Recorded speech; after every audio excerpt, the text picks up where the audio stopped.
జగన్కు ఓట్లు వేయలేదని నిరుద్యోగులపై గొడ్డలి పార్టీ కక్ష సాధింపు చేస్తోందని శాప్ చైర్మన్ రవి నాయుడు ధ్వజమెత్తారు. డీఎస్సీ పోస్టుల భర్తీలో స్పోర్ట్స్ కోటాలో అవినీతి జరిగిందని ఆరోపిస్తున్న గొడ్డలి పార్టీ దాన్ని నిరూపించాలని సవాల్ చేశారు. డీఎస్సీ జరగకుండా కోట్లు ఖర్చు పెట్టి కోర్టులో తప్పుడు కేసులు వేశారని మండిపడ్డారు.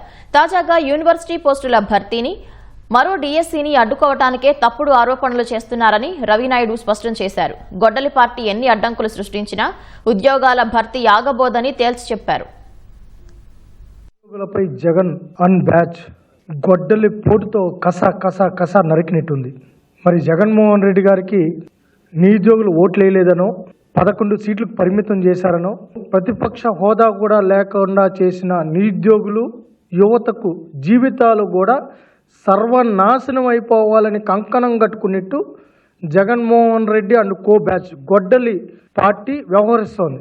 కూటమి అధికారంలోకి వస్తానే చంద్రబాబు నాయుడు గారు మొదటి సంతకం డిఎస్సిపై సంతకం చేశారు. సంతకం పెట్టిన వారం నుంచే కుట్రలు మొదలయ్యాయి.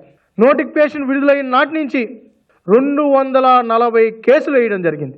లోకేష్ గారు సమర్థవంతంగా అధికారులు ఆ కేసులన్నిటికీ కోర్టుకి వివరణ ఇచ్చుకుంటూ ఎక్కడికక్కడ అన్నిటినీ సరిదిద్దుతూ ఈరోజు డిఎస్సి ప్రక్రియను పూర్తి చేయడం జరిగింది. సుప్రీంకోర్టుకి వెళ్ళారు డిఎస్సి నిర్వహించకూడదని. కోర్టులు ఖర్చు పెట్టిన ఈ గొడ్డల బ్యాచ్ ఈరోజు ఏదో నిరుద్యోగులకు మేము అండగా ఉంటామన్నిటి నాటకాలు మొదలుపెట్టారు. డిఎస్సి ఇవ్వకూడదని కోర్టుకు వెళ్ళిన వీళ్ళు ఈరోజు డిఎస్సి గురించి మాట్లాడుతున్నారు. డిఎస్సి గురించి వీళ్ళు మాట్లాడే అర్హత ఉందా అని అడుగుతున్నాం మేము. డిఎస్సిలో స్పోర్ట్స్ కోటాలో అవినీతి జరిగిందంటారా? స్పోర్ట్స్ సర్టిఫికెట్లు శాప్ ఇస్తుందా అని మేము అడుగుతున్నాం. శాప్ సర్టిఫికెట్లు ప్రొడ్యూస్ చేయదు, క్రియేట్ చేయదు. అసోసియేషన్స్ ఇస్తాయి. క్రీడాకారులను ప్రోత్సహించే పని మాత్రమే స్పోర్ట్స్ అథారిటీ చేస్తుంది. సమర్థవంతంగా క్రీడా శాఖ పనిచేస్తే అది కూడా ఆన్లైన్లో సర్టిఫికెట్లు అన్నీ ఆన్లైన్లో అప్లోడ్ చేసిన తర్వాత వెరిఫికేషన్స్కి వచ్చిన తర్వాత అసలు డిఎస్సి స్పోర్ట్స్ కోటా ఎలా రిక్రూట్ జరిగిందో కూడా తెలియకుండా అబాండాలు వేస్తారా? బాధితులు లేడు, డబ్బులు ఇచ్చిన వాళ్ళు లేడు, మోసపోయిన వాళ్ళు లేడు. వీళ్ళే ఆరోపణలు చేసి నిరుద్యోగుల ఆరోపణ అంటారు. నిద్ర లేస్తే ఆ గలీజు పత్రిక సాక్షి, ఆ గొడ్డలి పత్రిక, ఆ గొడ్డలి పత్రికలో ఏదో దేనికి సంబంధం లేకుండా ఎవరికో వీడంటాడు, వాడంటాడు, వీడంటాడు. ఎవడు వాళ్ళంతా? అసలు బాధితులు ఎక్కడున్నారో ఇప్పుడు వరకు ఒక్కరు కూడా రాలా. వాళ్ళ ఈరోజు 16,000 కుటుంబాలు ఈరోజు ఆర్తనాదాలు పెడుతున్నాయి. ఈరోజు వాళ్ళకి ఏమన్నా జరిగితే ఎవరు బాధ్యత వహిస్తారని అడుగుతున్నాం. మీ బాబాయిని చంపేనట్టు ఈ 16,000 మందిని చంపేద్దాం అనుకుంటున్నావా అని అడుగుతున్నాం. మేము అడుగుతున్నాం. గ్రామ సచివాలయాల్లో స్పోర్ట్స్ కోటా కింద 2,000 పోస్టులు భర్తీ చేశారు. ఆ 2,000 పోస్టులు ఏ ప్రాతిపదికన భర్తీ చేశారని అడుగుతున్నాం. నేను బహిరంగ చర్చకు సవాల్. తాడేపల్లి ప్యాలెస్ కాకి రమ్మంటే వస్తా, లేకపోతే మీ వైసీపీ కార్యాలయం కాకి రమ్మంటే వస్తా.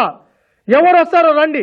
జగన్మోహన్ రెడ్డి వచ్చినా, సాక్షి విలేకరు వచ్చినా చర్చించడానికి సిద్ధంగా ఉన్నాం.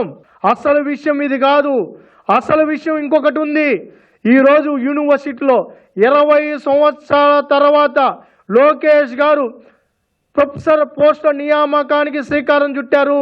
దాన్ని ఆపాలని కుట్రతో ఇలాంటి రాతలు రాస్తున్నారు. ఇది వాస్తవం. మళ్ళీ ఆగస్టులో డిఎస్సి ఉంది. ఆ డిఎస్సి నిర్వహించకూడదంట. జగన్మోహన్ రెడ్డి గారు అందరికీ చెప్తున్నాడు. ఎలా అయినా ఇంకో డిఎస్సి రాకూడదు, దాన్ని కూడా అడ్డుకోవాలని వాళ్ళ కార్యకర్తలతో చెప్తున్నారు. కోర్టుకి వెళ్ళండి, కోర్టులు ఖర్చు పెట్టండి, అడ్డుకోండి అంటున్నారు. నిరుద్యోగులు ఉద్యోగస్తులుగా మారకూడదా? నీకు ఓట్లు వేయలేదని కోపమా? నిరుద్యోగులారా తిప్పి కొట్టండి. 16,000 మంది టీచర్స్ మీరు తిప్పి కొట్టాలి.